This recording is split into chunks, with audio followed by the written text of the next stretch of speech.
네, 안녕하세요. 고릴라 투자 임성현 팀장입니다.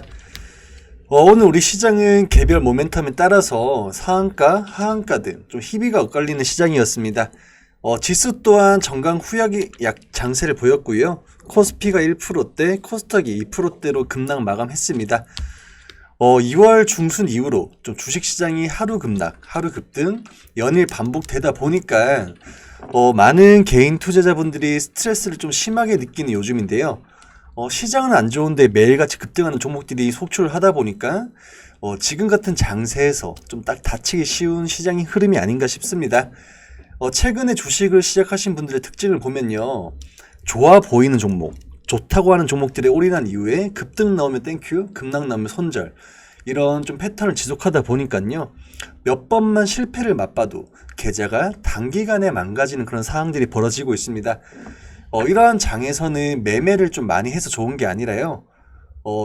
내가 보유하고 있는 종목들의 좀 공부와 함께 다소 쫓아가는 매매가 아니라 기다리는 매매를 좀 해야 된다고 말씀을 드리면서 오늘 바이넥스 한번 보도록 하겠습니다.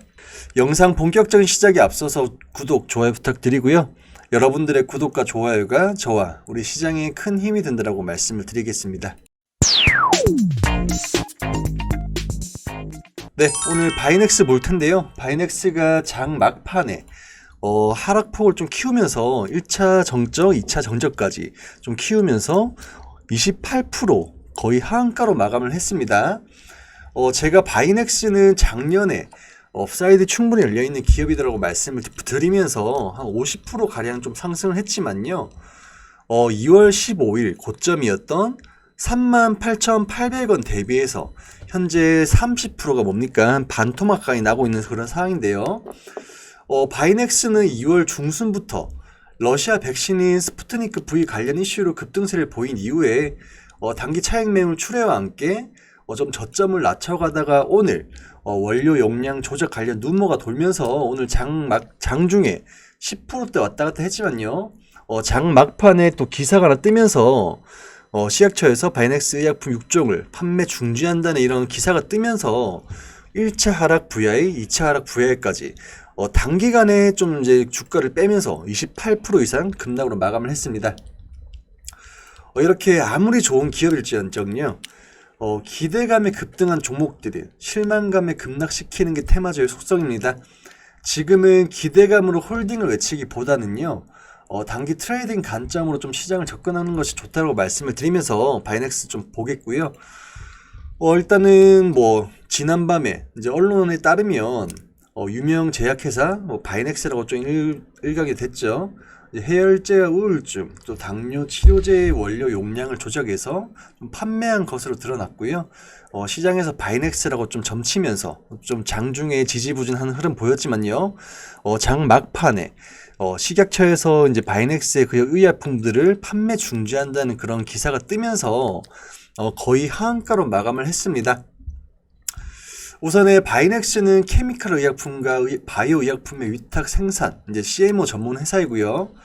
작년 3분기 누적 기준 매출액은 981억 원, 전년 동기에 대비해서 약 7% 증가에 그쳤지만요.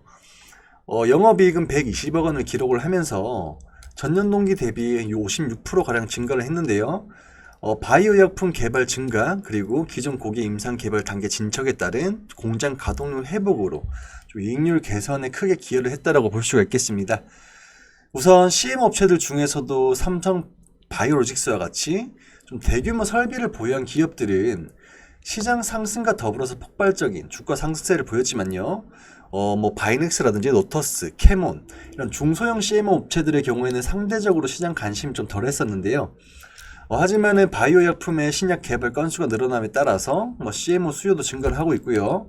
또 중소형 CMO에 대한 관심이 커지고 있는 중이고, 또 코로나 이후로 좀 지역별 생산 거점 확보가 새로운 화두로 떠오르고 있는 점도 바이넥스에는 긍정적 이슈로 생각이 되지만요. 최근에 확정되지 않은 그런 러시아 이제 CMO 관련 이슈로 인해서 확정되지 않은 기대감으로 급등을 했었고요. 오늘 악재가 시장에 퍼지면서 단기 조정이 진행되다가 오늘 하락세를 좀 급락세로 마감을 했습니다. 일단은 단기 주가 전망에 좀 부정적으로 움직인 계열성 크고요. 우선 제가 이제 오전까지만 해도 한 22,000원대는 무조건 지켜줘야 된다 이런 말씀드렸지만요. 오늘 장 막판에 그 식약처의 그런 기사가 공시가 뜨면서 오늘 19,850원에 장을 마감을 했습니다. 보유를 하고 있는 분이라고 하면요. 한 18,500원대까지는 좀 추가 이탈 열어두셔야 될 것 같고요. 이 구간 지지라인 확보하면서 분할 매수 혹은 이 구간 이탈 시에는 분할 매도로 좀 대응을 하면 좋을 것 같습니다. 지난주에 이제 일양약품의 임상 실패로 인해서 하한가를 맞았었죠. 그리고 오늘 올리패스라든지 바이넥스 지금 제약 바이오 섹터가 조금 망가지고 있습니다. 임상에 대한 그런 돌발 악재들이 나타나면서 기존의 종목들에 대해서도 약간 그런 실망감 그리고 우려감에 좀 매물들이 던져지고 있는 그런 상황인데요. 제약 바이오 어떻게 보면은 코스닥이 좀 지수가 지속해서 올라가려고 하면 제약 바이오의 강세가 나와야 됩니다. 하지만 지금 제약 바이오 섹터가 조금은 주춤하고 무너지고 있는 상황에서 무조건적으로 홀딩 그리고 매수를 외칠 구간은 좀 아니다라고 말씀드리고 싶고요.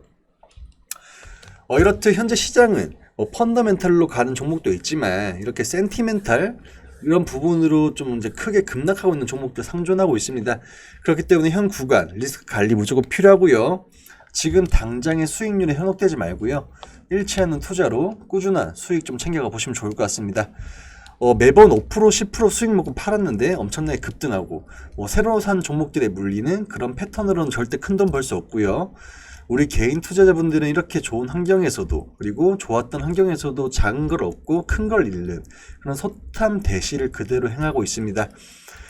작년 시장에서는 그만큼 시장이 좋았기 때문에 사는 종목마다 족족 다 올라가고 수익 났다라고 하면요. 지금 시장 여러분들께서 감당하기 힘들 만큼의 그런 변동성 장세 나오고 있습니다. 작년에 수익을 조금 덜 봐서 올해는 B2를 한다든지 레버리지도 큰 돈을 벌기 위해서 레버리지 쓰시는 분들 정말 계좌 단기간에 크게 다칠 수 있는 그런 흐름 나타나고 있으니까요. 항상 올라가는 종목들 올라타지 마시고요. 뉴스 따라 사시는 그런 좀 어리석은 매매 그만하시고요. 주식도 흐름이 있고 때가 있기 때문에 여러분들이 항상 살려고 할 때는 이미 차익 실현 욕구가 한참 높아졌을 때입니다. 제가 여러분들에게 100% 수익을 내어드리겠다 장담을 할 수는 없지만요. 이렇게 익절과 손절이 나누는 매매 철칙을 지켜가면서 좀 재미있는 투자 습관 그리고 좀 안정적인 매매로서 현실적인 수익률 좀 보답드릴 거니까요. 매번 급등주 쫓아다니면서 운에 맡기는 매매 지금 할 때 아닙니다. 작년에는 저희도 VIP 회원님들 좀 시장의 상승에 따라서 좀 큰 수익 내어드렸고요.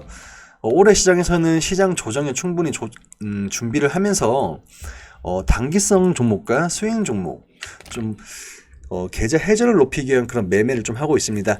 1월 달부터 현재까지 총 32종목 이제 수익 청산을 했고요. 단순 합산으로는 231%, 전체 계좌 대비 23% 이상 수익 마감했습니다. 저희도 지금 들고 있는 종목들, 빠져있는 종목들이 있습니다. 하지만 좋은 종목이라고 하면 지금같이 장이 빠지면서 펀더멘털 훼손 없이 주가 조정이 나왔을 때 더 싸게 살 수 있는 기회로 받아들이고 있고요. 이런 식으로 그날 주도업종 내에서의 추세를 먹는 매매를 통해서 좀 계좌 회전율을 높이고 있습니다.